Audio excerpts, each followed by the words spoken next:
আজ সূর্যি মামা ভালোই জোর দিয়ে উঠেছে, দেখতেই পাচ্ছ। আর আমাদের কাজগুলোও কিন্তু আজকে ভালোভাবে করা যাবে। আর প্রত্যেক দিন বৃষ্টি বৃষ্টি আর ভালো লাগে না, সবই কিন্তু দরকার ঠিক প্রয়োজন মতো, তাই না? একঘেয়ে হয়ে গেলেও কোনোটাই ভালো লাগে না, রোদ্দুরই বলো, বৃষ্টিই বলো, আর শীতই বলো। যাই হোক, এখানে দেখো একটা কুল গাছ কিনেছি, মানে আপেল কুল গাছ বলেছে, মানে সে বড় বড় লাল লাল একটা আপেলের মতো দেখতে কুলা হয় না, এখন খুব বাজারে ওঠে দেখি, সেই কুল গাছ আমি কিনেছি। তো সেই কুল গাছটাকে জামা পরানো হচ্ছে, এই যে বাবা জামা পরিয়ে দিচ্ছেন ছাগলের অত্যাচারে। হ্যাঁ, এখনও তো আমাদের বাগানটা ঘেরা হয়নি, তাই পাড়ার অনেকেরই ছাগল চলে আসে আমাদের এই বাগানে গাছ খেতে, তো খেয়ে নেয়, কী আর করবো, তার জন্য ওইভাবে প্রোটেকশান দেওয়া হচ্ছে, জামা পরিয়ে দেওয়া হয়েছে। যাই হোক, আমাদের লেবু গাছটায় দেখো কত লেবু ধরেছে, কত সুন্দর, তাই না? ভাত দিয়ে খেতে কিন্তু দারুণ লাগে। শুধু ভাত দিয়ে বললে ভুল হবে, তো শরবত জল খুব ভালো লাগে। আর আমাদের গাছের লেবুগুলো সত্যি অনেক টেস্ট। কাদের কাদের লাগবে জানিয়ে যাবে, এক্ষুনি বলবে তোমাদের গাছে লেবু, তো আমরা কি করব শুনে, আমাদের কি দেবে? হ্যাঁ গো বন্ধুরা, তোমাদের সকলকেই দেবো। যাই হোক, তো দেখো তারপর বাড়ি চলে এলাম। সকাল সকাল একটু গাছপালা বাগানের কাছে না গেলে মনটা ভালোই লাগে না।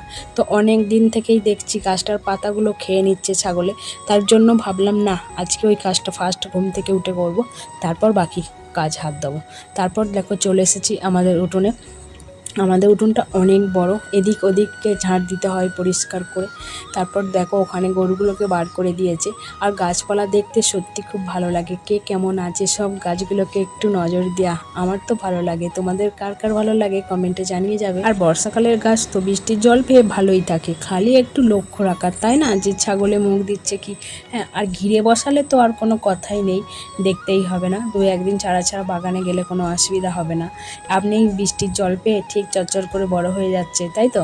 যাই হোক, তো তারপর দেখো মা এখানে গায়ে ধুইতে বসে গেছে। আজকে গোয়ালের ভেতরে গায়ে দেওয়া হচ্ছে, বাইরে এত মাছি কামড়াচ্ছে, আর এই বৃষ্টির দিনে মশা মাছি যেন বেশি হয়।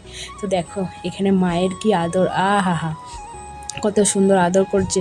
আর বাচ্চা তো একদম গলা ওপরে তুলে দিচ্ছে যাতে আরও একটু মা আদর করুক, তাই তো? হ্যাঁ, দেখতে তো বেশ ভালোই লাগে, সত্যি তাই। একদম দেখে চোখ জুড়িয়ে যায়, কত সুন্দর দেখো ভালোবাসা মা বাচ্চার। যাই হোক, তারপর দেখো মা গোয়ালটা পরিষ্কার করে নেবে এবার।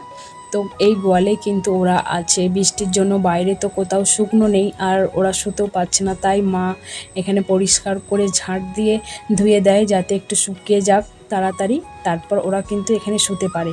আর এই যে এত গোবর, আমাদের কি হয় জানো, আমাদের তো মাঠের জমি চাষ হয়, তো আমাদের জমি আছে চাষের, তো সেখানে এই সার হয়ে যায়, সারগুলো কিন্তু দিয়ে দেয় মাঠে। আর এটা তো সকলেই জানে, কম বেশি এই গোবর সার দিয়ে কিন্তু ভালোভাবে আগেকার দিনে মানুষ চাষ করতো। আর ভিডিওটা কেমন লাগলো জানিয়ে